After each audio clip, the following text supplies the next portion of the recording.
Hey everybody, ik ben Mel. For months now, we can all agree that 2020 sucks. So I'm not going to do a whole recap on how it sucked because I'm here to spread positivity. It's been a hard year for me as well. Aside from the virus, I've received a lot of bad news.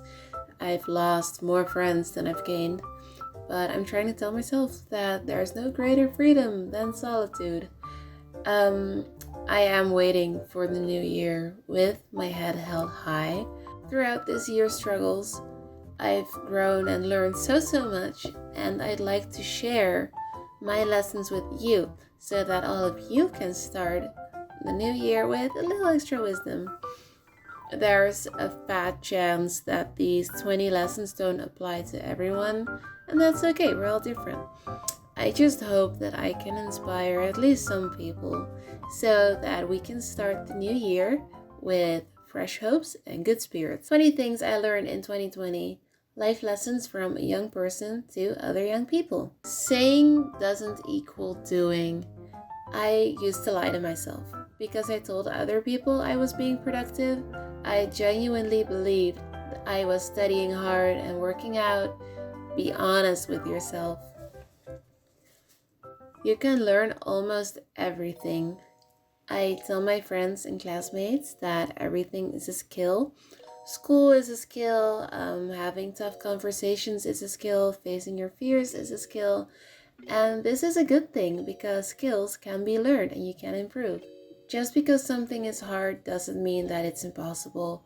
My parents have been telling me this all my life, and it's really helped me throughout the years. Just do what's right. When in doubt between something fun or easy and something that's just obviously the right thing, just do what's right. You will never regret it. You can miss someone without it being a sucky feeling. I used to get all upset and bitter when I missed my boyfriend on vacations, but this year I missed him for the first time without being bitter.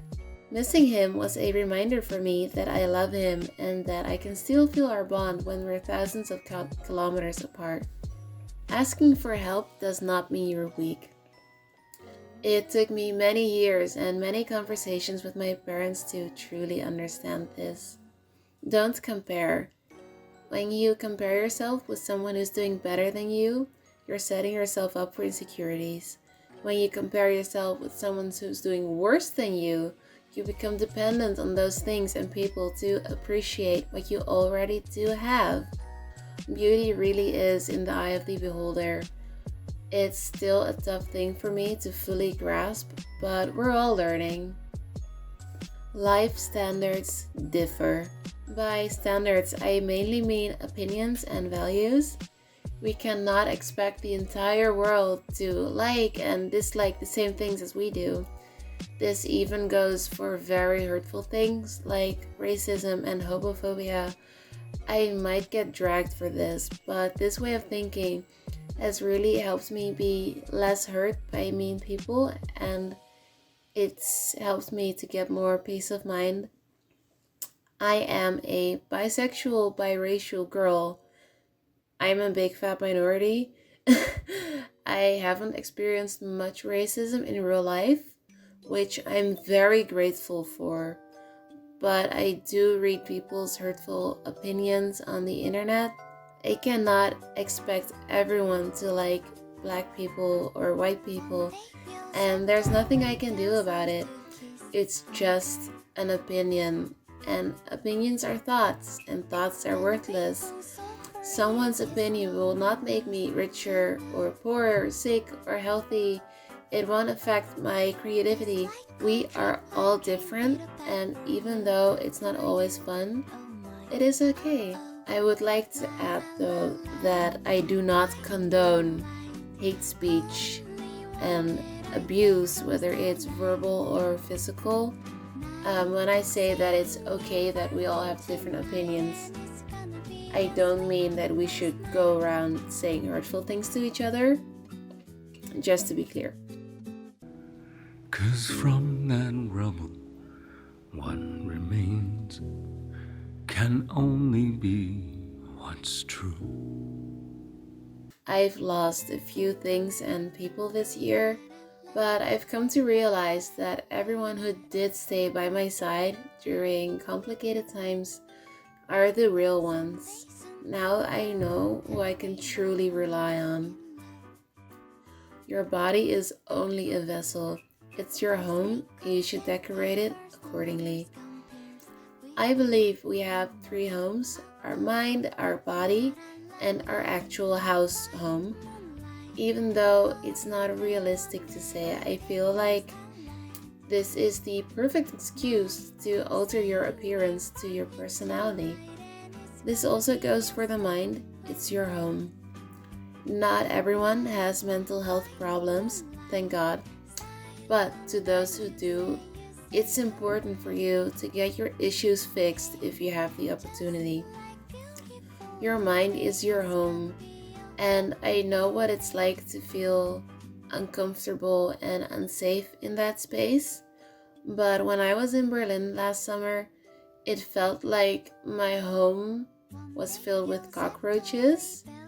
And during those 2 weeks, I felt like it was being cleaned and the plague had gone away.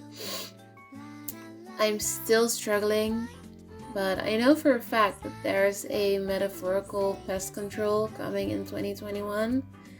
And if you're struggling and watching this, I hope you'll feel better in your home soon. Instead of getting angry when someone is being morally wrong, explain respectfully and move on. There's no point in arguing forever. Sometimes all we can do is be good examples. I'd like to explain this point in two parts. First of all, I've seen some posts on the internet where OP was trying to educate the reader, but did it very aggressively. If you swear at someone and call them a moron, an idiot, just stupid, and then try to teach them something, they won't learn. Imagine if your school teacher swore at you, would you still be willing to learn? So please, if you're trying to educate people about just whatever, everything, if you're trying to educate someone, do it respectfully.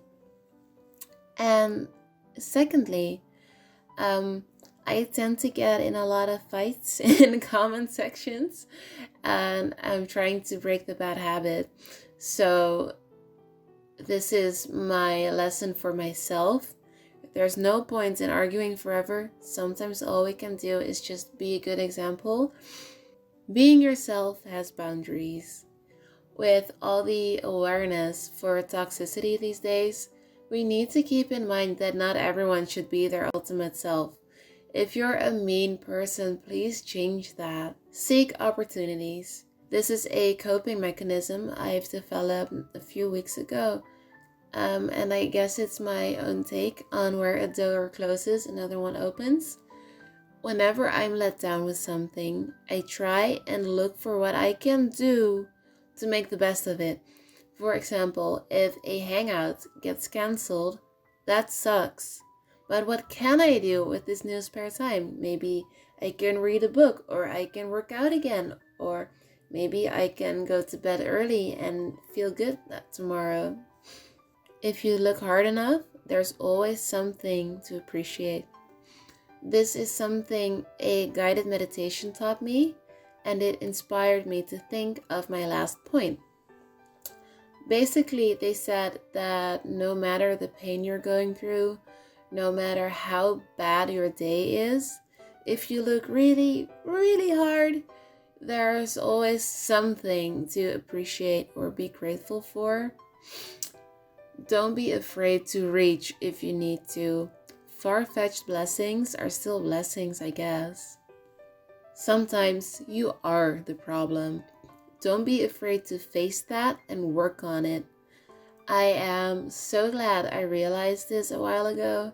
I still have a tendency to point at others to blame them when something goes wrong, but I am working on it. After I realized that yes, I can be the problem, I changed my bad behaviors and it's better for everyone, myself, but also my loved ones. Adjust yourself, obviously within reason, to others. I'd like to stress the within reason part. My relationship with my boyfriend got a lot better after I learned how to adjust myself to him. For example, he is a major introvert. I'm also introverted, but not as much as he is. Once I learned how to give him his space when he needs it, I feel like our relationship has gotten better. He does things for me that make me more comfortable. I do things for him that make him more comfortable, and it's really nice. How to take a compliment when you don't agree with it. My lovely friend has taught me this. I used to be able to only take a compliment when I agreed with it. I could only say, "Oh, thank you," on days I felt really pretty and someone told me that I looked good. But my friend said, "Mel, when someone gives you a compliment, they mean it. Even if you don't like it, they still do, which means that it's likable. If it's hard for you to say thank you, just say, oh, I haven't really looked at it that way yet." And actually, I've been able to apply this way of thinking the other day. In my MV, there's this part where my hands are really red from the cold, and I told my camera lady that I thought the red hands looked hideous. She said that she actually thought it was kind of cute. I genuinely hadn't looked at it that way yet, and I felt better after she said that. People do change. That's really it.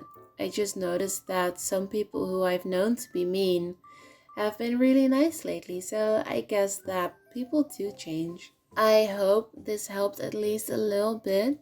My New Year's resolution is to complain less. I tend to complain a lot, and not only is it bad for my mental health, but it's also bringing the people around me down. What's your New Year's resolution? Have a very blessed day, and don't forget to stand up straight, spread some love, and take care of yourself.